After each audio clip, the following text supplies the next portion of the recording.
Salut à tous, bienvenue dans cette nouvelle vidéo, j'espère encore une fois que vous allez bien aujourd'hui comme d'habitude. Ça y est, on arrive à la fin du projet bureau bois, métal et résine époxy. Dans le dernier épisode, on avait donc coulé la résine. Si ça vous intéresse de voir la coulée de résine, bien entendu, je vous mets l'épisode juste au-dessus dans le petit comme d'habitude. Et la dernière fois, je vous avais laissé sur le fait que j'avais eu quelques problèmes avec la résine. Alors dans cet épisode, bien entendu, je vais vous expliquer tout ça. On va poncer la résine, on va s'occuper de toutes les finitions sur la partie bois. On va réaliser l'assemblage avec des inserts entre le caisson métallique et le piétement au plateau. Et bien entendu, je vais monter le bureau dans la pièce, en l'occurrence dans la chambre de mon fils. Et je vous mettrai bien sûr en fin de vidéo les photos du projet final. Allez, sans plus attendre, on regarde tout ça en même temps. Je vous explique tout. C'est parti.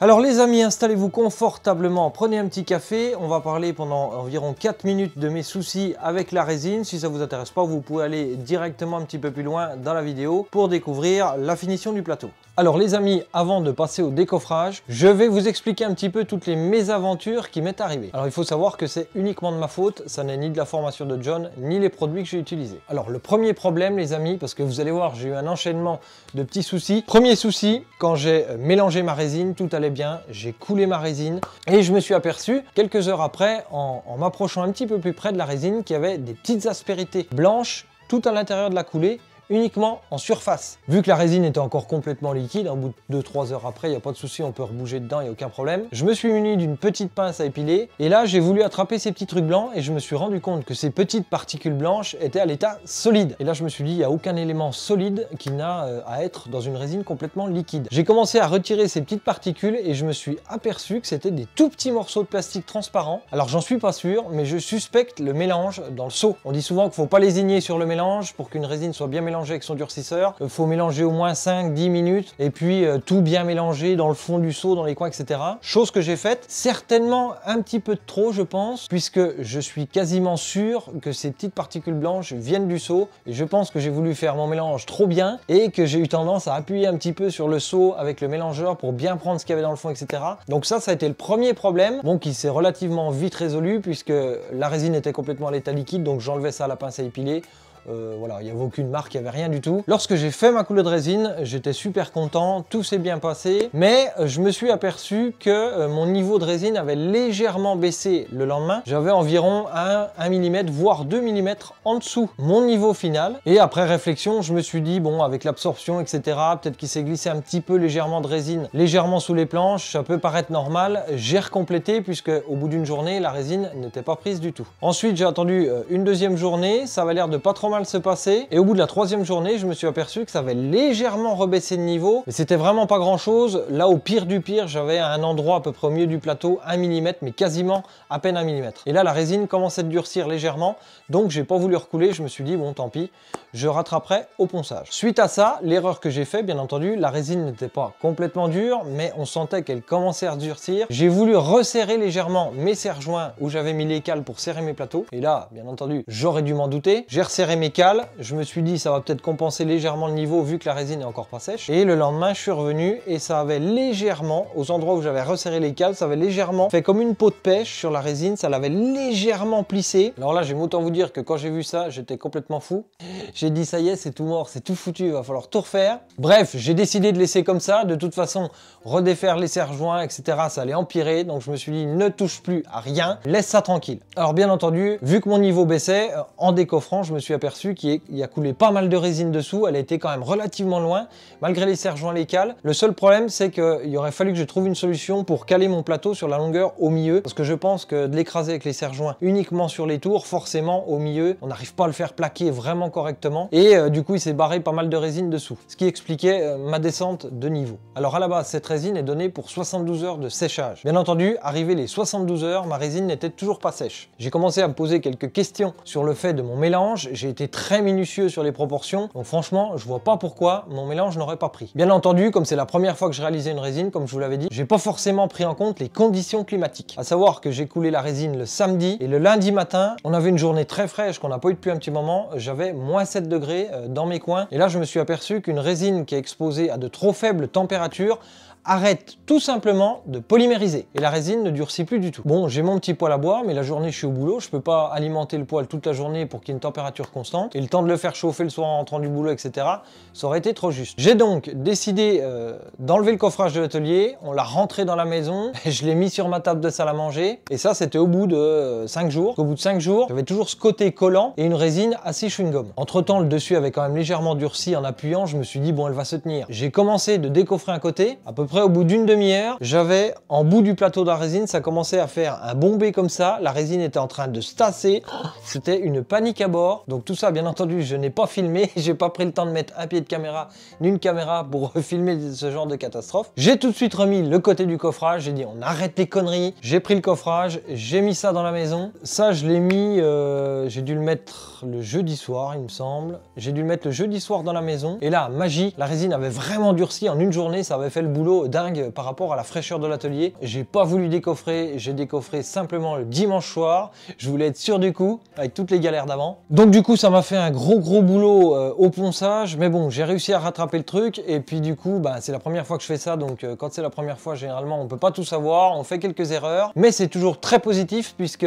de l'avoir fait une fois, maintenant, je me suis aperçu de plein de choses. Et pour un nouveau projet, un prochain projet en résine, je saurais m'y prendre autrement. Mais bon, malgré toutes ces galères, je suis relativement content du résultat final, vous allez découvrir ça dans cette vidéo. Voilà un petit peu pour l'historique de ce qui s'est passé hors caméra, de pourquoi je vous avais dit que je ne savais pas si le projet allait vraiment aboutir avec l'accumulation de toute cette petite galère. Mais bon, pas mal d'huile de coude au ponçage et j'ai rattrapé à peu près le tir. On va s'attaquer directement au ponçage du plateau. Je vous avoue que j'ai pas pensé de filmer le décoffrage avec tous les soucis qu'il y a eu avant. Bref, rien d'extraordinaire. J'ai simplement renlevé toutes les vis dessous que j'avais fixées dans la dernière vidéo. J'ai simplement enlevé mes 4 côtés, il n'y a pas eu de soucis. Pour le plateau qui était quand même assez collé sur le fond du coffrage, j'ai simplement fait levier et d'un seul bloc, il s'est décollé. Ça, question de ça, il n'y a eu aucun souci. Allez, on finit le projet ensemble les amis. On part du côté du ponçage, on y va. Donc les amis, vous avez vu au décoffrage, on voit clairement pourquoi j'ai eu une baisse de niveau. Tout simplement parce que la résine s'est mise à filer légèrement dessous dans le coffrage. Vous voyez, elle n'a vraiment pas été au bout, mais toute cette partie-là, il y en a une fine couche. Alors, ce que je vais faire, c'est que ça, c'est le dessous donc du bureau. Je vais attaquer, bien entendu, de dégrossir tout ça à la ponceuse à bande. Et ensuite, on viendra faire ça tout à l'excentrique 80, 120, etc. Bon, il y a pas mal de boulot pour rattraper, mais bon, ça devrait le faire. Vaut mieux qu'il y en ait plus que pas assez. Et ben allez, c'est parti pour le ponçage, les amis.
Bon les amis, on est au ponçage 80, voilà à peu près ce que ça donne. Donc ça se passe plutôt pas mal, ça m'a occupé un truc de dingue à poncer, tout simplement déjà pour rattraper la petite différence que j'avais ici. Et bien entendu, il a fallu que je ponce toute la surface du plateau. Mais bon, j'en suis arrivé à rectifier à peu près tout ça. Et il va rester donc bien entendu à reponcer tout ça au 120 pour terminer. Avant de poncer au 120, ce que je vais faire, c'est que je vais découper, redécouper tout mon plateau bien d'équerre, bien propre. Et puis ensuite, je viendrai faire casser les arêtes, un petit coup la défonceuse, et ensuite je viendrai finir un petit coup de 120 tranquillement, gentiment avant la finition. Et bah c'est parti, on y va, on sort la scie et puis je vais faire les coups. Allez, on y va.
Bon les amis, le plateau, donc j'ai passé un coup de 120 partout, j'ai poncé les champs, etc. Il est prêt à finir. Il y avait une toute petite fissure à un endroit sur le noyer, j'ai préféré mettre de la pâte à bois, donc je remettrai un petit coup de ponçage dessus pour bien aplanir tout ça. Donc maintenant on va repasser du côté du pied que j'avais fabriqué, le pied bois et métal. Alors bien entendu on va venir y faire la finition sur le bois et je vais percer également les deux trous, un ici, pour venir fixer mon plateau dessus. Alors à savoir que je vais pas me contenter de mettre simplement des vis au travers des trous, je trouve que ça fait pas très fini. Donc ce qu'on va faire, c'est qu'on va utiliser des inserts. Alors je vais vous montrer ça un peu plus en détail juste après. Ce qu'on va faire dans un premier temps, c'est que je vais venir percer ma ferraille. Donc le premier trou ici, il va être centré par rapport à ma largeur de ferraille. Celui ici, il va légèrement être désaxé puisque j'ai mon cadre bois derrière ma décoration, mais qui est fixé à 2 tiers 1 tiers. Donc elle sera pas tout à fait au milieu, elle sera légèrement décalée. Donc ce qu'on va faire, c'est qu'on va percer le tube ici, le tube ici. Sur le caisson de tiroir, on va percer les supports métalliques, sachant que les fixations sur le caisson seront à l'intérieur. J'enlèverai mes 3 tiroirs, j'irai boulonner mon plateau par-dessus, je serre, je remets mes 3 tiroirs, ce qui fait que les fixations ne se verront pas en extérieur du caisson de tiroir. Ensuite, on viendra faire la finition bois sur les cadres du pied ainsi que sur toutes les façades de tiroir. On mettra tout ça propre. Une fois que mes trous seront faits dans le caisson et dans le pied, on va représenter le plateau à l'envers sur l'établi. Je vais mettre mon caisson à l'envers, mon pied à l'envers dessus. On va bien les centrer, bien les mettre d'équerre et on va venir repérer les trous sur le plateau en bois pour venir insérer les petits inserts dedans. Voilà, alors je vais vous montrer ce que je fais comme finition également sur la partie bois juste après. Vraiment hâte de voir ce que ça donne avec la finition. Je pense que ça va révéler vraiment le noyer et puis surtout hâte de voir si ma résine va être relativement transparente. Enfin bref, si tout va bien se passer. On va voir ça. Allez, c'est parti.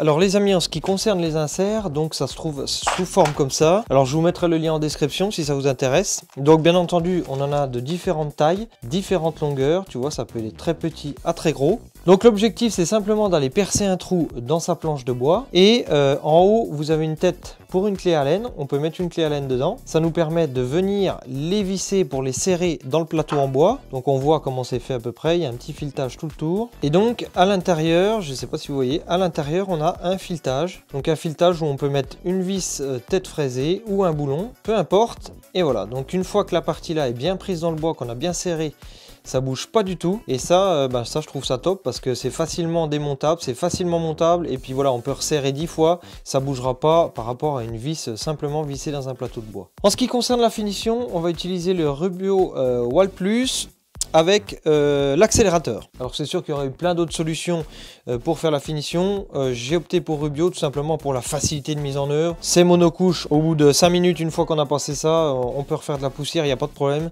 C'est quasiment tout de suite sec. Pour le mélange, il va falloir 3 doses de A pour une dose d'accélérateur. Et puis on va passer ça sur les façades de tiroir, le plateau et les petits carrés dans le piétement. Bon, j'ai hâte de voir ce que ça donne les amis. Allez, c'est parti.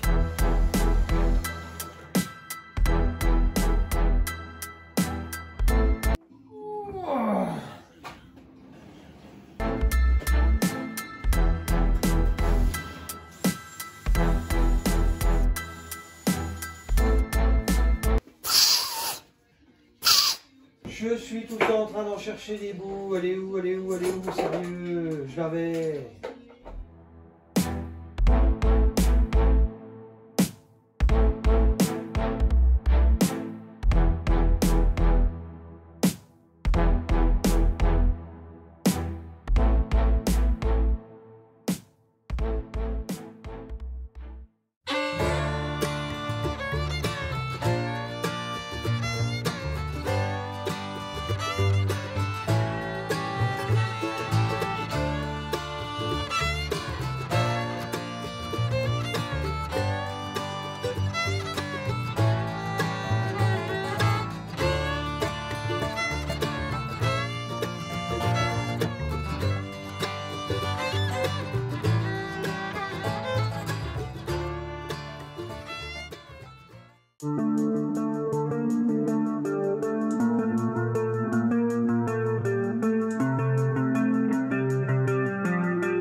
Donc tu vois, on voit quand même les tranches du noyer quand même par transparence, donc c'est quand même assez sympa. Et puis là, les pigments, bon, la caméra, c'est pas facile, ça rend pas du tout pareil à la caméra, mais on voit clairement que les pigments font leur effet, ça ressort, donc c'est plutôt quand même assez sympathique.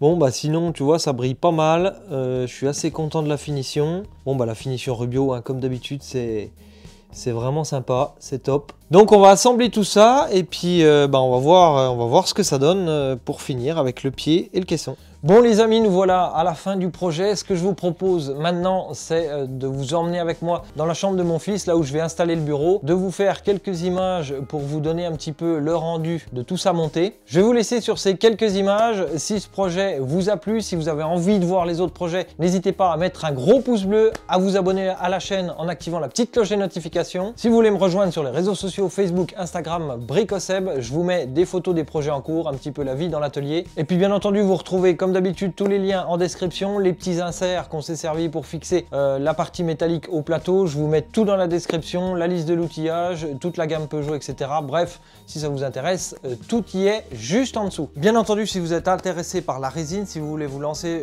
dans la résine, n'hésitez pas également à jeter un œil dans la description. Comme je vous avais dit dans les vidéos précédentes, vous trouverez la formation de John, formation ultra complète, ultra précise avec plein de choses à savoir. Donc si ça vous intéresse, n'hésitez pas à rentrer le code promo BRICOSEB pour avoir 10 € de réduction. Et puis sur ce les amis, comme d'habitude, un grand merci à vous tous d'avoir visionné cette série. J'ai pris énormément de plaisir à faire ce projet et je pense que la résine, ce ne sera pas mon dernier mot. Alors j'ai pas l'intention de me spécialiser dans la résine, mais ça m'a quand même vraiment beaucoup plu et je pense que ce ne sera pas mon dernier mot les amis. Alors sur ce les amis, bon week-end, ciao bye bye, merci à tous pour votre soutien, votre fidélité, bricolez bien, soyez fous et on se rejoint très vite pour des nouveaux projets. Allez, ciao!